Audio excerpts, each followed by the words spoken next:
Welcome to our channel voice of RP. ఈరోజు నేను చెప్పబోయే స్టోరీ ఎవరే నువ్వు మోహిని. దాదాపు అర్ధరాత్రి అయ్యింది. అవి పౌర్ణమి రోజులు కావటంతో ఆకాశంలో చంద్రుడు నిండుగా ఉన్నాడు.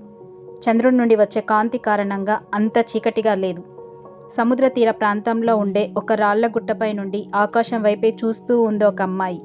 అవి పౌర్ణమి రోజులు కావటంతో ఎప్పుడు కంటే సముద్రం అలలు పెద్దగా ఎక్కువ శబ్దం చేస్తూ ఉన్నాయి. సాధారణంగా ఆ తీర ప్రాంతానికి మామూలు రోజుల్లో పగటిపూట కూడా పెద్దగా జనాలు రారు.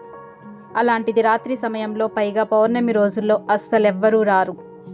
అలాంటి సమయంలో ఆమె అక్కడేం చేస్తోంది? అక్కడ ఆమె తప్ప ఎవ్వరూ లేరు. సముద్రం నుండి వచ్చే గాలి శబ్దం చాలా భయానకంగా మారుతుంది. ఆమె చూడటానికి తెల్లని మేనుఛాయ కలిగి, నల్లని పొడవాటి కురులతో, తెలుపు నలుపు వర్ణం కలిగిన చీర కట్టుకొని ఎవరికోసమో ఎదురు చూస్తున్నట్లుగా రాళ్లపై నిలబడి పైకి చూస్తూ ఉందామె. ఒక్క మాటలో చెప్పాలంటే నేలపై నెలవంక నిల్చొని చూస్తే ఎలా ఉంటుందో అలా ఉంది ఆమె. కారులో చాలా స్పీడ్గా వస్తున్నాడు ఒక వ్యక్తి. చూడటానికి బాగా తాగినట్లున్నాడు. అతని ఫోన్ రింగ్ అవ్వటంతో కారు పక్క కాపి హలో అన్నాడు. అవతల వైపు కుమార్, ఎందుకు నువ్వు ఒక్కడవే వెళ్ళావు? పైగా చాలా డ్రింక్ చేస్తున్నావు. మాకు చెప్పకుండా నువ్వు ఒక్కడవే ఎందుకు వెళ్ళిపోయావురా అని అడుగుతున్నాడు మరో వ్యక్తి. బాగా తాగి ఉండటం వల్ల మాటలు సరిగ్గా రావటం లేదు.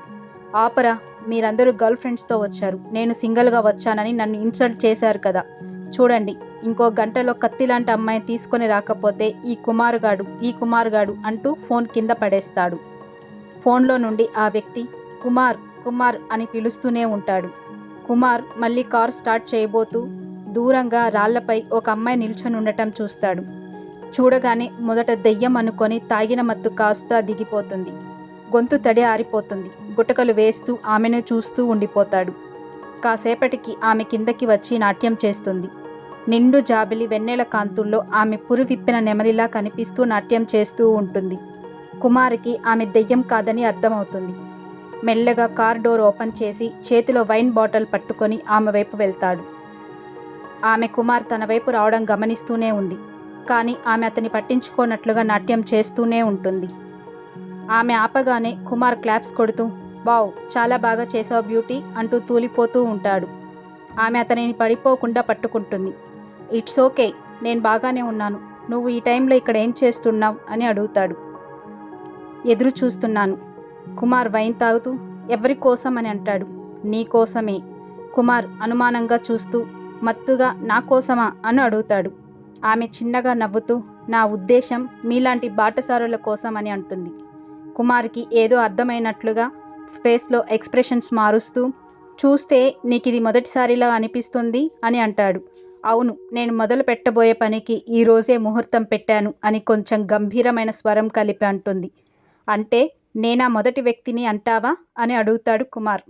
అవును, నువ్వే మొట్టమొదటి వ్యక్తివి అని అంటున్నప్పుడు ఆమె కళ్ళు ఎర్రటి రక్తంలా అయిపోతాయి. కానీ కుమార్ తాగి ఉండటం వల్ల అంతగా గమనించడు.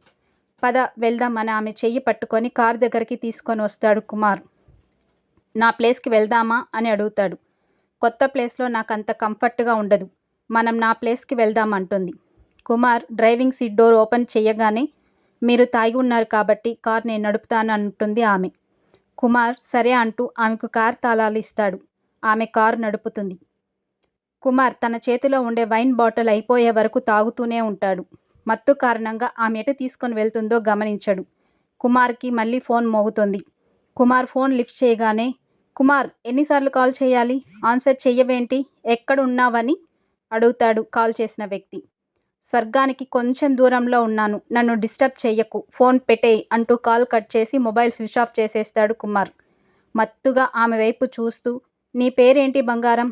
నీ ఫోన్ నెంబర్ ఇవ్వు అంటాడు. ఆమె నవ్వుతూ అనామిక.